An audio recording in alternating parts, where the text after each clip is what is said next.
Thug Life write and directed by Mani Ratnam. Writer കമലഹാസനും കൂടിയും റൈറ്ററാണെന്ന് ഞാൻ BMSൽ കണ്ടിരുന്നു. കാസ്റ്റ് വരുന്നത് കമലഹാസൻ, പിന്നെ നമ്മുടെ സിംബു STR, പിന്നെ നമ്മുടെ ജോജു ഈ സിനിമയിനകത്ത് ഒരു വേഷം ചെയ്തിട്ടുണ്ട്. പിന്നെ നായിക തൃഷ, അഭിരാമി, അങ്ങനെ കുറച്ച് കാസ്റ്റ് ഉണ്ട്. എനിക്ക് ഈ സിനിമ ഇറങ്ങുന്നതിന് മുന്നേ തന്നെ വലിയൊരു പ്രതീക്ഷയില്ലാത്ത ഒരു സിനിമ തന്നെയായിരുന്നു തഗ് ലൈഫ്. അതിൻ്റെ മെയിൻ റീസൺ എന്ന് പറയുന്നത് മണിരത്നം തന്നെയാണ്. കാരണം എനിക്ക് പുള്ളിയുടെ ലാസ്റ്റ് ഇറങ്ങിയ കുറച്ച് പടങ്ങൾ എനിക്ക് വലിയ തൃപ്തി കിട്ടിയിട്ടില്ല. പൊന്നിൻ സെൽവനൊക്കെ എനിക്ക് പേഴ്സണലി ഒരു തൃപ്തി തരാത്ത ഒരു സിനിമയായിരുന്നു, ഒരു ലാഗൊക്കെ അടിച്ച്. അപ്പോൾ അതുകൊണ്ട് തന്നെ എനിക്ക് പുള്ളിയുടെ ഒരു എനിക്ക് അടുത്ത് അങ്ങനെ ഇഷ്ടപ്പെടാത്തതുകൊണ്ട് തഗ് ലൈഫ് എന്ന് പറഞ്ഞ പടത്തിലും എനിക്ക് വലിയ പ്രതീക്ഷയൊന്നും ഉണ്ടായിരുന്നില്ല. പിന്നെ കമലഹാസന്റെ പടം, പിന്നെ STR ഒക്കെ ഉണ്ടല്ലോ. അങ്ങനെ നമ്മൾ രാവിലെ 9 മണിയുടെ ഷോ തന്നെ കയറി കണ്ടു തൃശ്ശൂർ രാഗത്തിൽ. സിനിമേനെ പറ്റി പറയുമ്പോൾ എന്തൊരു അപരാധമാണ് എടുത്തു വെച്ചിരിക്കുന്നത്. അതുപോലത്തെ ഒരു സിനിമ. ഫസ്റ്റ് ഹാഫ് പിന്നെയും കണ്ടിരുന്നു. ഇതിന് സ്റ്റാർട്ടിങ് ഒരു 15 മിനിറ്റ് സീൻ ഉണ്ട്. അതിലാണ് നമ്മുടെ കമലഹാസന്റെ AI പരിപാടികളൊക്കെ. ബ്ലാക്ക് ആൻഡ് വൈറ്റിലാണ് ഈ സിനിമയുടെ ട്രailerൽ. കമലഹാസന്റെ AI മറ്റേ ചെറുപ്പകാലം, ആ കുട്ടി എന്ന് പറയുന്നത് നിങ്ങൾക്ക് ട്രailer കണ്ടപ്പോൾ മനസ്സിലായിട്ടുണ്ടാവും. നമ്മുടെ സിംബുവിന്റെ STRന്റെ ചെറുപ്പം ചെയ്ത അവരെ ഒരുമിച്ചുള്ള സീൻ ഉണ്ട്. അത് ട്രailerൽ കളറിലാണ് കാണിച്ചിരിക്കുന്നത്, പക്ഷെ സിനിമയിൽ അത് ബ്ലാക്ക് ആൻഡ് വൈറ്റിലാണ് കാണിക്കുന്നത്. അത് എന്തുകൊണ്ടും ബ്ലാക്ക് ആൻഡ് വൈറ്റിൽ കാണിച്ച് എനിക്ക് നന്നായി തോന്നി. കാരണം ശരിക്കും ഒരു പെർഫെക്ഷൻ കിട്ടുന്നുണ്ട്. അത് AI ഒന്നും ഫീൽ ആവുന്നില്ല. അത് രസമായിട്ട് ബ്ലാക്ക് ആൻഡ് വൈറ്റിൽ. കളറിൽ കാണിച്ചപ്പോഴും വലിയ കുഴപ്പമൊന്നും ഉണ്ടായിരുന്നില്ല. ഞാൻ ഇതിന്റെ ട്രailer ഞാൻ തിയേറ്ററിൽ കണ്ടിട്ടുണ്ടായിരുന്നതാണ്. കളറിൽ കാണിച്ചപ്പോഴും അങ്ങനെ ബിഗ് സ്ക്രീനിൽ കാണിക്കുമ്പോൾ കുഴപ്പമൊന്നും ഉണ്ടായിരുന്നില്ല. പക്ഷെ ഇതൊരു സിനിമയിൽ ബ്ലാക്ക് ആൻഡ് വൈറ്റ് ആണ്. അത് എനിക്കൊരു പോസിറ്റീവായിട്ട് തോന്നിയൊരു കാര്യമാണ്.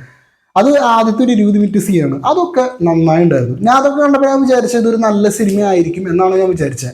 അങ്ങനെ സിനിമ തുടങ്ങി ഫസ്റ്റ് ഹാഫ് ഒക്കെ കണ്ട് കഴിയുമ്പോൾ കുഴപ്പമില്ല, വെറുതെ കണ്ടിരിക്കാം. പ്രത്യേകിച്ച് അങ്ങനെ ഒരു എന്താ പറയുക, ഒരു ഇമ്പാക്റ്റോ അല്ലെങ്കിൽ ഒരു വാ ഫാക്റ്റോ ഒന്നും ഇല്ലാത്തൊരു ഫസ്റ്റ് ഹാഫ് ആയിരുന്നു. ചുമ്മാ കണ്ടിരിക്കും. എങ്കിലും ഭയങ്കരമായിട്ട് മോശം എന്ന് എനിക്ക് അങ്ങനെ പറയാൻ തോന്നിയില്ല. ചുമ്മാ ഞാൻ ആ ഫസ്റ്റ് ഹാഫ് കണ്ടിരുന്നു. സെക്കൻഡ് ഹാഫിലോട്ട് കടന്നപ്പോൾ എന്തൊരു അപരാധമായിട്ട് സിനിമ പോയെന്ന് അറിയുമോ. എന്തൊക്കെയാണ് നടക്കണത്. ഉറക്കം വന്നു തുടങ്ങി. ക്ലൈമാക്സ് ഒക്കെ എൻ്റെ പൊന്നും. ക്ലൈമാക്സ് ഒക്കെ എത്രയും മുന്നെയാണ് നമ്മുടെ ഐശ്വര്യലക്ഷ്മി ഒക്കെ കയറി വരുന്നുണ്ട്. ക്ലൈമാക്സ് ഒക്കെ തിയേറ്ററിൽ കൂട്ടച്ചിരിയായിരുന്നു. ഓഡിയൻസിന് കുറ്റം പറയാൻ പറ്റില്ല. കാരണം അതുപോലത്തെ സീനാണ്, അതുപോലത്തെ ക്രിഞ്ച് പെർഫോമൻസ് ആണ് ഇതിൽ ക്ലൈമാക്സിൽ നമുക്ക് കാണാൻ പറ്റുന്നത്. ഐശ്വര്യലക്ഷ്മിയുടെ ഒക്കെ സെൻറ്റി സീനൊക്കെ ഉണ്ട്.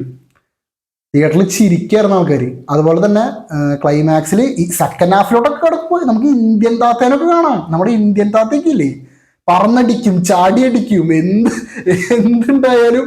അതായത് ഇതില് കമലഹാസൻ എന്ന് പറയുന്നത് ഇയാൾ ചാവില്ല. ഇയാളെ തല്ലിയാലും ഇടിച്ചാലും വെടിവെച്ചാലും വെട്ടിയാലും ഒന്നും ഇയാൾ ചാവില്ല. അങ്ങനത്തെ ഒരു മനുഷ്യൻ. എന്ത് ചെയ്താലും ഇങ്ങനെ ചാവില്ല. ഇയാളെ വെടിവെക്കുന്നുണ്ട്, വെട്ടുന്ന ഒന്നും പുള്ളി ചാവില്ല. ക്ലൈമാക്സിലും ഇതൊക്കെ തന്നെ അവസ്ഥ.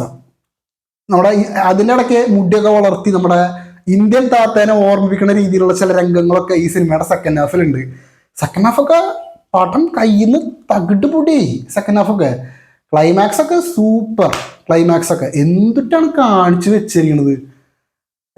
എന്താ പറയാ, മൊത്തത്തിൽ വേസ്റ്റ് എക്സ്പീരിയൻസ്.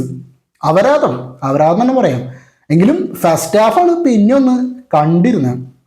ഈ പടത്തിലൊരു പോസിറ്റീവായിട്ടൊരു കാര്യം പറയുകയാണെങ്കിൽ ഉണ്ടല്ലോ, അത് AR റഹ്മാൻ തന്നെ കേട്ടോ. AR റഹ്മാൻ ഈ സിനിമയിലെ സ്കോറുകളൊക്കെ അത്യാവശ്യം നല്ല രീതിയിൽ തന്നെ പണി വെച്ചിട്ടുണ്ട്. പറയാൻ മാത്രം വലിയ പാട്ടുകളൊന്നുമില്ല. പാട്ടുകൾക്കൊന്നും വലിയ പ്രാധാന്യമൊന്നുമില്ല. 1-2 സോങ്സ് അങ്ങനെ ഈ സിനിമയ്ക്കകത്തുള്ളൂ.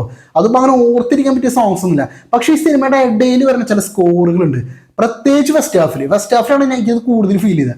ഇടയിലൊക്കെ വരുന്ന ചില സ്കോറുകൾ അതൊക്കെ AR റഹ്മാൻ ശരിക്കും അത് കേൾക്കുമ്പോൾ നമുക്ക് മനസ്സിലാവും ഇത് റഹ്മാൻ ചെയ്ത വർക്കാണ്, റഹ്മാന്റെ വർക്കാണ്. നമുക്ക് ആ സാധനം കേൾക്കുമ്പോൾ മനസ്സിലാവും. അതാണ് ആ ഒരു മ്യൂസിക്. റഹ്മാന്റെ വർക്കാണ് ഈ സിനിമയിൽ ഒരു പോസിറ്റീവായിട്ട് നമുക്ക് പറയാൻ പറ്റിയൊരു കാര്യമുള്ളൂ. അതൊക്കെ മാറ്റി നിർത്തിയ ഒരു നിർഗുണ സിനിമ, പ്രത്യേകിച്ച് ഒന്നും തന്നെ ഇല്ലാത്ത ഒരു പടം, ഒരു വേസ്റ്റ് എക്സ്പീരിയൻസ് തന്നെയായിരുന്നു ഈ സിനിമ. അത്യാവശ്യം ലാഗൊക്കെ നമുക്ക് സെക്കൻഡ് ഹാഫിൽ ഫീൽ ചെയ്യും. ക്ലൈമാക്സ് ഒക്കെ കൊണ്ടുപോയി തൊലച്ചുണ്ട് പടം. എൻഡിങ്ങിൽ ഒരു തൃപ്തി. ലാസ്റ്റ് മറ്റേ വിൻവെലി നായക എന്ന് പറയുന്ന സാധനമൊക്കെ ലാസ്റ്റ് വരും. നമ്മൾ ടീസറിലൊക്കെ ഒരുപാട് ശ്രദ്ധിച്ച, ഒരുപാട് ഇഷ്ടം നോക്കി ഭയങ്കര ഇഷ്ടമായ സാധനമാണ് വിൻവെലി നായക. അതാണ് അതിൽ സിനിമയുടെ ലാസ്റ്റ് വരുന്നുണ്ട്. പക്ഷെ സിനിമയിൽ ആ സാധനം കേൾക്കുമ്പോൾ നമുക്കൊന്നും തോന്നുന്നില്ല. കാരണം എന്താണെന്നറിയോ, ഇത് തകിട് പൊട്ടി, പടം കയ്യിൽ നിന്ന് പോയി. പടം കയ്യിൽ നിന്ന് പോയി ആകെ തകിടി പൊടിയതിനു ശേഷം വിൻവിലി നായക എന്ന് കേട്ടാൽ നമുക്ക് വല്ലതും തോന്നുന്നു. അതുപോലെയായിരുന്ന അവസ്ഥ. മൊത്തത്തിൽ പ്രത്യേകിച്ച് ഒന്നും എൻ്റെ അടുത്ത് പറയാനില്ലാത്ത ഒരു വേസ്റ്റ് എക്സ്പീരിയൻസ് ആയിരുന്ന എനിക്ക് തഗ് ലൈഫ്.